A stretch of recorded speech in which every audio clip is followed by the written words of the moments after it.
We are all naturally pluralist. And Iverson was a great football player too. And he could play baseball. People don't know, but like, we're pluralists, all of us. You do more than one thing. You do more than this. You're passionate about a dozen other things.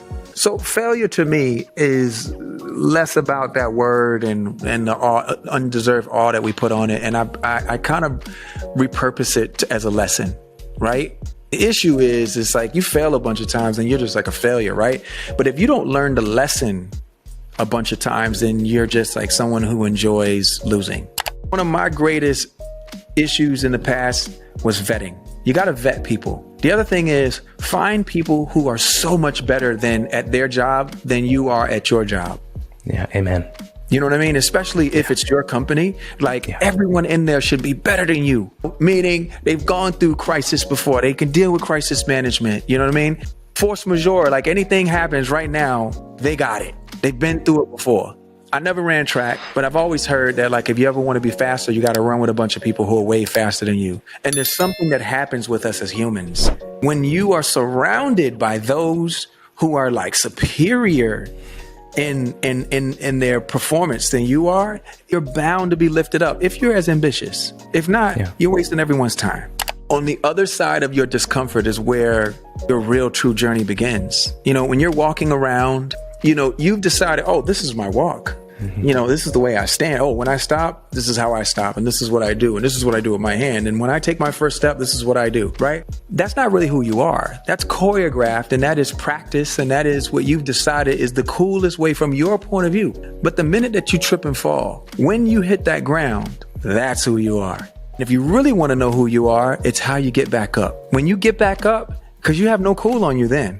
Right? You're getting up in shame, or you're getting up in pride. Find something that you love to do. Something that you would do for free just because you were happy to be there. Like you'd be happy to be an intern. Number two, try to find like a vocation connected to it. Do whatever it takes. Find a vocation that is connected to something that you love so much that you would show up for free. Number three, if you can find a way to service humanity as well with that job, well, now you have a dream job that you wake up every day and feel like you get paid for free. And you are also contributing to karma, good karma or goodwill. Like that's the reason why you start a business, if you're going to start one. When we went in the studio with Blurred Lines, it was more or less like, let's just do something fun. That's, you know, everybody's so serious. Like, what are we so mad about? Like, we have good lives, you know, like, let's push that. Let's talk about that a little bit. Kids don't think like that. They think like, do I like you or do I not like you? Do I believe what you're saying in this record or do I not believe what you're saying in this record? What you're saying and what you're doing, does this resonate with me? The melody, is it, you know, am I convicted by it? For a lot of us when we're young, it's like, oh, the big houses, the Ferraris, you know, depending on who you're talking to, chicks with the spray-on tans, you know, the jewelry. Some people that means a lot. And definitely I've made songs that 100% would check that box. But more importantly, what's always been important to me, man, is the music. What advice would you give to a young artist watching? I would say believe in your direction and do it. Spend less time talking about it and more time trying to like perfect it and put it out there. And you know, if there's fire, kids will sniff it out. They always do. I'm grateful. Yeah? Yes, sir. What makes you so thankful? Self-awareness. Yeah? You know, recognizing the gift that it is to be alive, the gift to be able to do what I love to do every day, gift to be able to take care of my family, the gift to be able to serve, all those things. I'm grateful for all of that. Our success is defined by all the people who help you, all the people around you, all of the factors. You know, in the equation, there's an equation for success, and you're only one, you yourself are only one part of it. There's a constellation of like many contributors to my success. When I turned 40, I understood that it wasn't me. And I realized, because I would say, oh, we're gonna do this, and it would work or not work, right? And then when it worked, you're like the man. When it doesn't work, it's like, oh, let's try again. Those are the things that humbled me because I didn't plan it. And when you don't plan it, then it becomes bigger than anything that your ego had ever made before, then you stop beating your chest and you start putting your hands together and saying thank you. You know, Get Lucky, Happy, any of those songs. You know, I didn't see it. You know, so for me, I'm like, oh, okay, I get it. I get it. I'm literally just a molecule in a great body of existence, and some of which I have some control over, but a lot of it I don't. When you realize that, that's when you start really enjoying life, because like great things happen and you just know, wow. Then you're thinking way over here. What keeps Pharrell living with us? Individuality. You know what? If everybody else is, you know, what is it, the 4 or 5? Y'all got like 29 million highways out here. Yes, sir. Right? Take a different route. If y'all got traffic there, you get off on the next exit and you go somewhere else. I think that like individuality is a wonderful thing. It's the reason why Drake is so good. It's the reason why Lord is so good. You know, Tyler the Creator and Our Future and Kendrick Lamar, like these are all, like none of those guys sound alike, yet and still they're all out at the same time. So it's betting on yourself and betting on your difference and appreciating the rarity of how you think. Anyway, it's really nice to be here tonight with you all. It's a really special evening. And I'm happy to be here honoring someone who I've gotten to know over the years and has been extremely creative and inspiring to many people in all sorts of fashion, design, art. And I don't know, he's just somebody who never really dealt with, who had boundaries and kind of worked in, you know, high fashion and streetwear and sort of mended them seamlessly. And so I'm happy to be here tonight to offer the Parsons Table Award to Pharrell Williams. Okay, that music makes me nervous. It's so much bigger than anything I could ever live up to. Thank you, Brian Donnelly, artist known as Cause. Brought so much color to not only my life, but I feel like the rest of the world, and aspiring young artists, you know, from the street. See how far you could go with your career. He continues to make the world more colorful. Please make some noise for Cause. Thank you to Parsons and the new school for recognizing me tonight. I'm standing here in awe of these students and the graduates and the world, and the graduates, and the world that they are designing for us. I look around and I really feel the future that they are creating, as I'm sure you guys can too. Like, this is a very important room, and honestly, I personally can feel the design theta waves in the air. I'm so flattered to be recognized by Parsons and for our commitment to creativity, innovation, and sustainability. I think creativity is a gift. I feel very lucky that I'm able to spend every day being imaginative. That is like really and truly a gift, and I think that should be afforded to all children. I'm super inspired by you all. My greatest wish is to see students and everyone in this room to keep dreaming and creating without limits, no boundaries. To open your mind to every idea and to open your work to everyone. To design for all bodies, genders, shapes, colors, and abilities. And women are really having a moment right now. Like, women are having an amazing moment and a crazy moment. It's about time for the doors to open, but it's like really about time to close the doors on people who think that they can govern your bodies. I was just saying the other day, you know, and out of solidarity for womankind, man, they keep trying to like tell you what to do with your reproductive organs. And sooner or later, you guys will just completely you'll wise up and realize your true power is to just actually shut down your reproductive organs and just end mankind altogether. So anyway, sorry, back to what we're talking about here. I go off on tangents. To remember that there's no one right answer to the problems that the world puts in front of us. We're problem solvers, but you guys are the problem solvers. You are the technicians, you are the collaborators, and you're the storytellers. We start conversations. So many of the partners that we're collaborating with can actually help make a difference. Bionic yarn takes plastic out of the ocean to make materials. Adidas embraces culture, different cultures from around the world. My brand BBC and Human Made, we keep talking about how our wealth is of the heart and the mind and not of the pocket. But thank you to that amazing family that decided to go into the pocket tonight to help out. And if it wasn't this moment.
Looking back at the amount of opportunities that you afforded me, I mean, you did the same thing for Ye. Yeah, I mean, you know, again, it was like, it was so not premeditated. Yeah. It was so fluid, how I came to work with you, or you came here and did what you did. And with Kanye too, it was so fluid. He was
I first presented to Vuitton when Mr. Arnault approached me. He wanted to know what my vision of Vuitton in the future could be. And I did this project where I drew like a watch, and I was like, Vuitton could be a luxurious watch, and Vuitton could be fine jewelry, and Vuitton could be this, and it could be menswear and women's wear. And it was just presenting the possibilities as I saw it of what the future would be for Vuitton, because there was no ready to wear. There was only bags, and really the only convincing bags, in my opinion, was the luggage, because it's what the house did, it's what they were known for, and it's what you actually saw out in the world. And then when I was asked to do it and came in, we had to make everything else up. Wow. There just was no machine here for that, you know. They didn't know how to make a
saying, if you did those, come do some over at the house. That's exactly what happened. Yeah, it still doesn't seem like that's what happened to me. I promise you. I believe you. I have a being, bad memory, so. It's okay, because I remember feeling so lucky that you didn't just go, oh, well, fuck you. Like, you know, where's that guy? And you were still like, no, yeah, you can bring him. And I was like, oh, amazing. Well, I remember meeting Nico with you, of course.